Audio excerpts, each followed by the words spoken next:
All right. Are you ready, Gigi?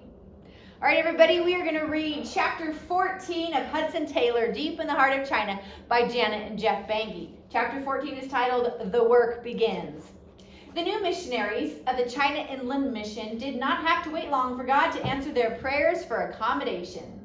The first missionary to come aboard the Lammermuir to welcome them to China was William Gamble of the American Presbyterian Mission. William Gamble had been living in Ningpo at the same time as Hudson, and they had become friends. Now he was excited to be welcoming his old friend back to China. William Gamble was the printer for the American Presbyterian Mission, and he had recently moved from Ningpo to Shanghai to set up a new printing press. He had bought a large warehouse close to the old city to house the new press, but the printing equipment had been delayed, so his warehouse stood empty. When he found out the new missionaries had nowhere to stay, he insisted that they use his warehouse for as long as they liked while they arranged the permits they needed to move inland. The warehouse would be more than big enough for all of them and their equipment and supplies. The next day, the group joyfully unloaded their belongings from the Lammermuir and moved into the warehouse. After drying out their wet belongings and washing all their clothes and bedding, it was time for them to get down to business. Hudson hired a barber who shaved the front of each man's head and wove a false queue into the hair that was left. Next, the group were all outfitted with Chinese clothes. As they emerged from the warehouse onto the street, a collection of both foreigners and Chinese stopped to look and laugh.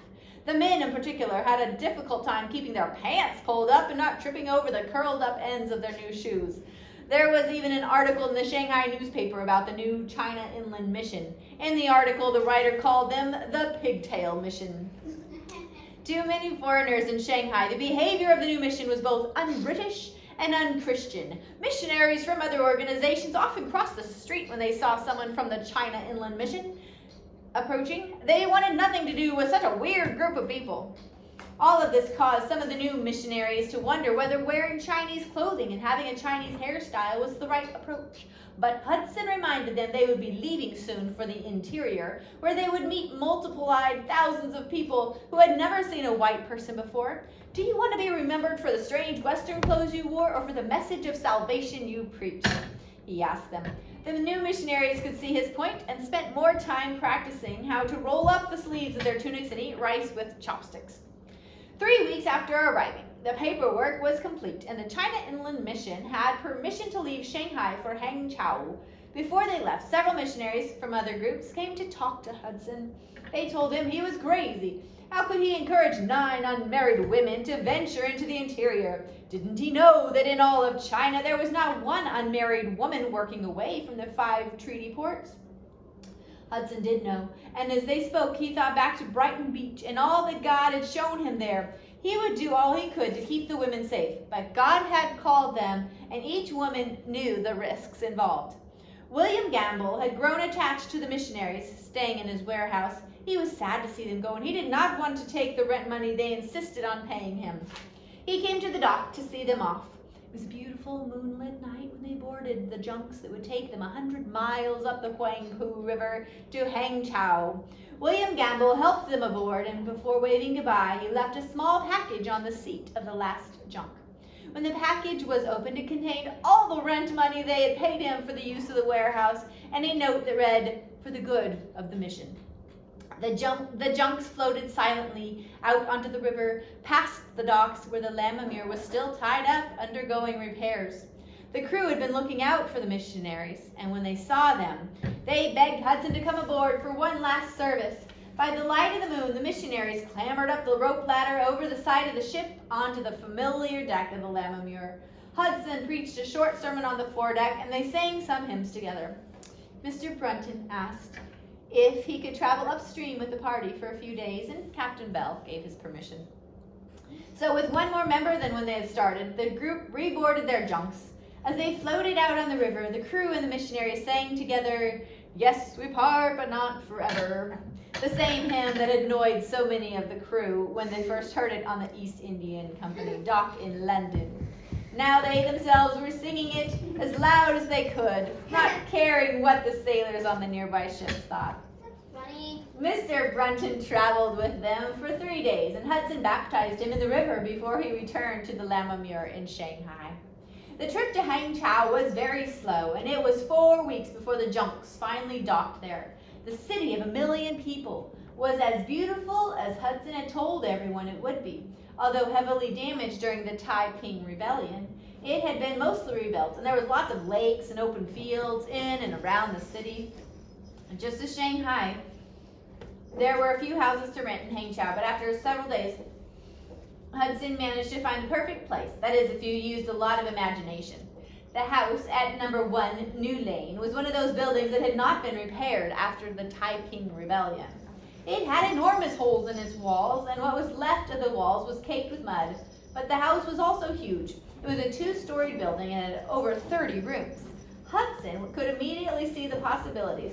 There would be a hospital and dispensary downstairs and living space upstairs. The house also had a courtyard and a beautiful rock garden and pond where the children could play safely.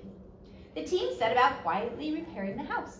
They knew most of the people in the city they knew that most of the people in the city had never seen a foreigner before, and they didn't want to scare them.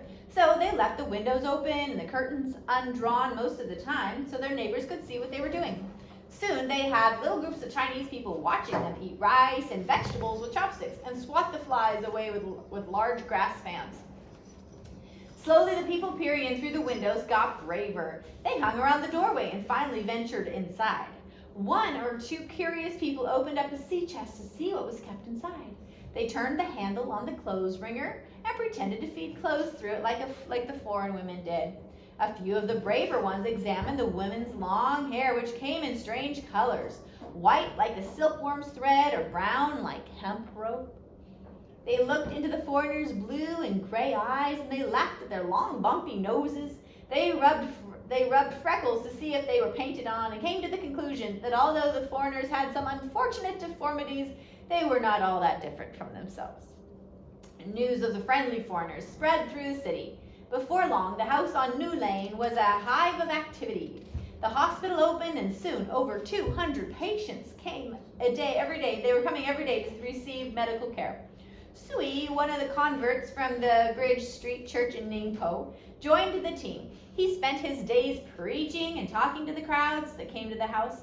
After particularly difficult operations to remove cataracts, for example, Hudson would take a break by singing hymns and playing the harmonium.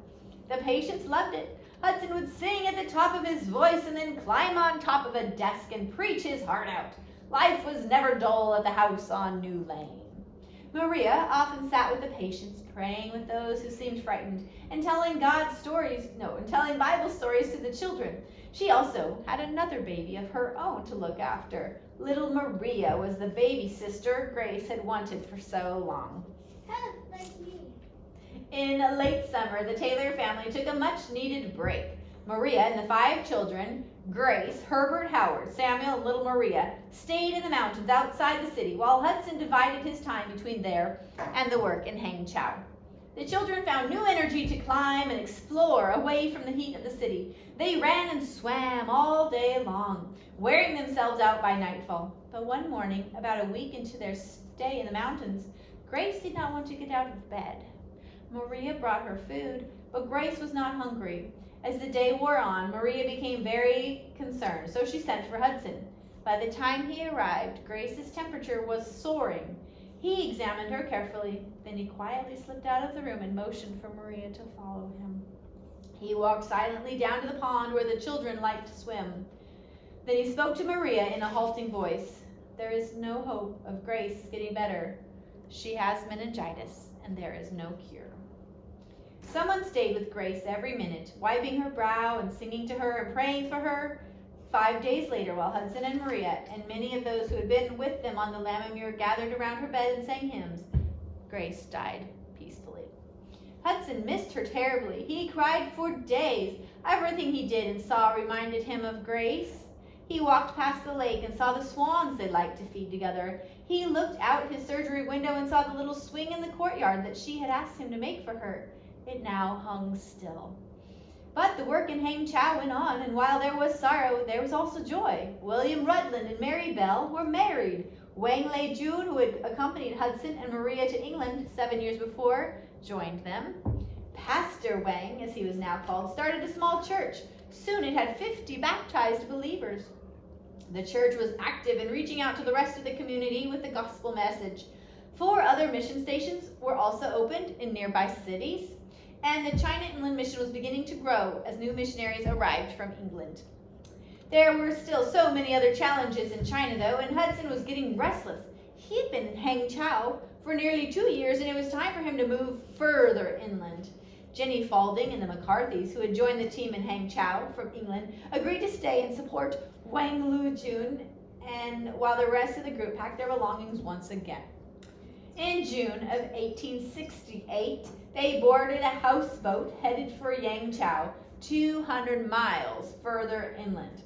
They sailed up the Grand Canal, crossed the Yangtze River, and then sailed another 12 miles up the canal until they arrived in Yangchow.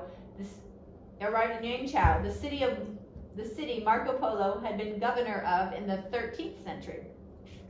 Like Hangchow, which Hudson had visited 13 years before with John Bourdon, Yangchow is known for the unruly behavior of its inhabitants.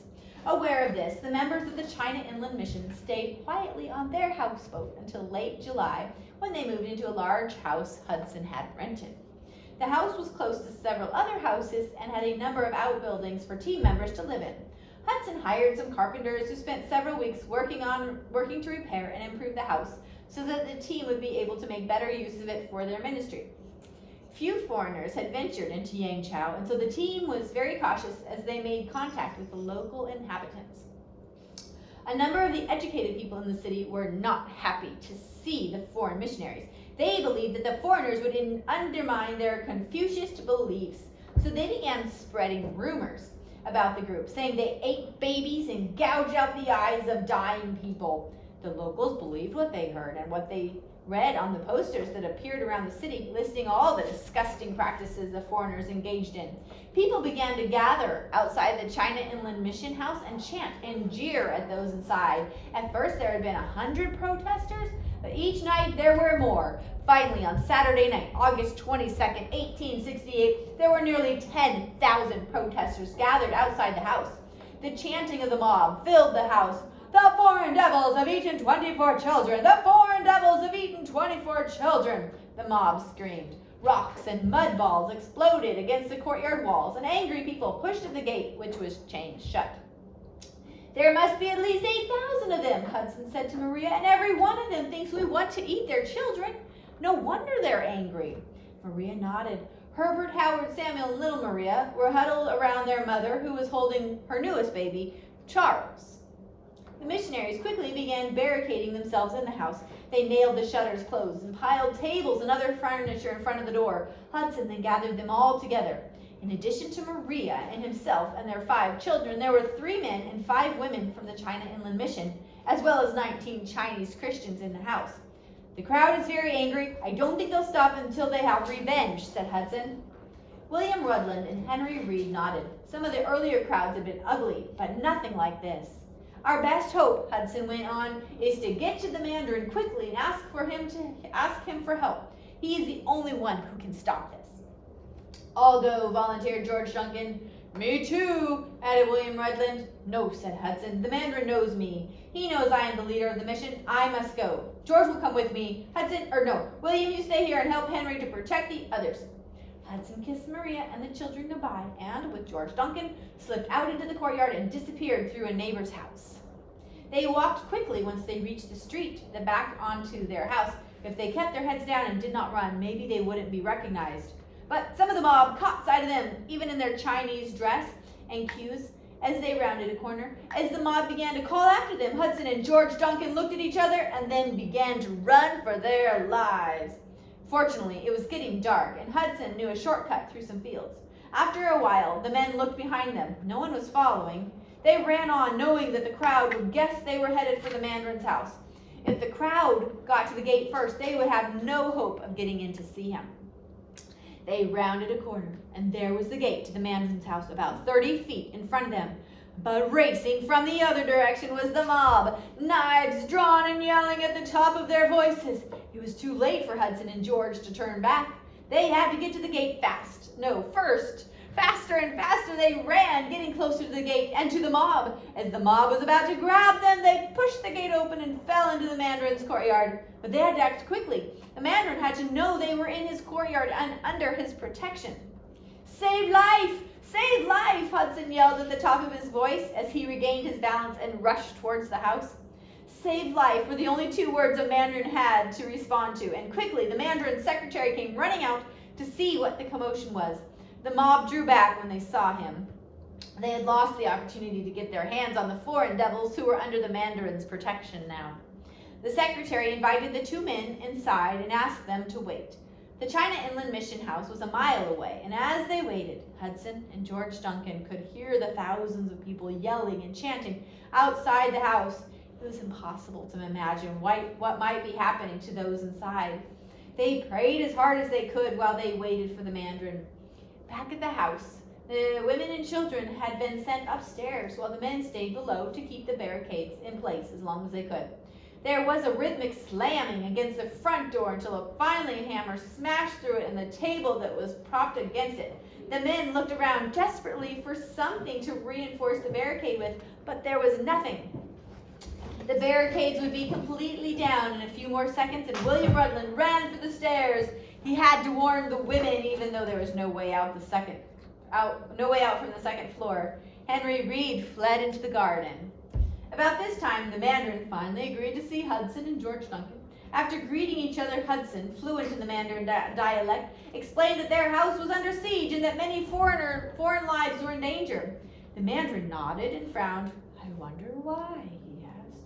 Because all sorts of false rumors have been spread over Yangchow. This morning a new poster said we ate babies," replied Hudson. "And what do you really do with the babies you capture? Where are they now? Are you going to take any more?" asked the mandarin politely. Hudson was shocked by his questions. Did the mandarin believe the lies as well? Hudson tried to stay calm. "We have come here to help the babies, not to hurt them. I'm sure you will not find one baby missing in the whole of Yangchow, but it would be a pity to find that out after we are all dead." "Yes," agreed the mandarin, "but why would the crowds be rioting if there was no reason to do so?" Hudson bit his lip in frustration. "They have been told some incorrect things. May I suggest that first you quiet the crowd and then continue the questions?" Hudson spoke as earnestly and as forthrightly as he could. Yes, that is a good solution to the problem. You stay here out of sight and I will see what can be done," said the mandarin as he left the room. Once again, Hudson and George Duncan were left alone to wait. They could still hear the shouting and banging in the background. They prayed and waited and prayed some more. An hour went by. They began to wonder if the mandarin might not just be drinking tea in the next room, waiting for the crowd to kill everyone before coming back to tell them he'd got there too late. Another hour went by. Now the noise of the riot had finally died down. Hudson and George Duncan wondered why. More time passed. Finally, the mandarin walked back into the room. "Everything is quiet now," he said. "The city's military governor and soldiers have been to your home. They have made some arrests, mainly of people looting your property. They will be punished. You may return home now. I will send an escort to see you safely there, and I will post guards at your gate tonight." Hudson's heart sank. If people had been looting the house, that meant the barricades had given way. If the mob had managed to get inside, what had happened to Maria and the children and the other missionaries? When they finally reached the house, Hudson could see smoke rising from it. The two men kicked their way through the wreckage. Books were ripped apart and scattered across the floor. One wall had been burned, and sacks of rice had been split open and dumped everywhere. The furniture was smashed, but there were no people or bodies in the house. A new convert who had been in the house came running in. Come here," he said, gesturing for them to follow. Hudson and George Duncan ran out after him. He led them through the courtyard and into a neighbor's home. In an inner courtyard of the house, they found everyone safe. Hudson cried with relief when he saw them. They told him their tale of escape. When the barricades had been breached, William Rudland had run upstairs to warn the women, while Henry Reed had fled into the garden. The women and William Rudland were trapped upstairs. Their only escape was to jump 15 feet down into the courtyard below.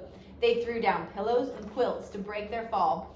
As each person jumped, Henry Reed hid them in the well house at the back of the garden. before they had all managed to jump to safety. Some men had rushed upstairs. They robbed the women of their valuables, and when William Rutland refused to hand over his watch, one of the men picked up a brick to smash his head with. Maria threw her arms between the man and William Rutland, so the man had turned to strike her with the brick. "Would you hurt a defenseless woman?" she'd asked the man. The man was surprised by the question.